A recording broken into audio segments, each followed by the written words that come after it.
អ្នកទាំងអស់គ្នាមានដឹងអត្រាសុនរ៉ូមណាគេអ្នកអំបាយខ្ញុំចង់ស្គាល់មុខអ្នកអំបាយត្រាស់ដល់នេះគឺថា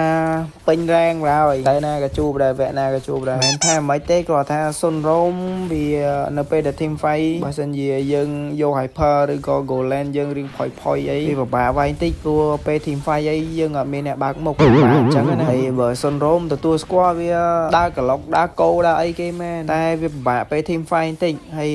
បើសុនយើងចេះលេងទៅក៏ដើរលួចផ្ទះលួចអីដែរហ្នឹងគ្រាន់បាន enemy វាយ4ស្មើមួយ enemy ដែរតែបើសិនជា team fight សុននៅតែត្រាំតែមួយ team fight វាពិបាកដែរព្រោះអីយើងវាអត់មានអារោបើកមុខវាអត់មានតែងបើកមុខអញ្ចឹងអ្នកដែលបំបីត្រាស់ហ្នឹងដឹងថាគាត់ជាណាគេចាំជួយ comment ប្រាប់ខ្ញុំផងហើយអ្នកទាំងអស់គ្នាបើសិនជាមានតម្រូវការទិញឬក៏លក់ account Mobile Legends អ្នកទាំងអស់គ្នាកុំភ្លេចឆាតចូលមកកាន់ page Hon Gaming Store អញ្ចឹងអ្នកគ្នាខ្ញុំមានតែប៉ុណ្្នឹងឯងអ្នកគ្នាចាំជួយ comment ប្រាប់ខ្ញុំម្នាក់មួយផង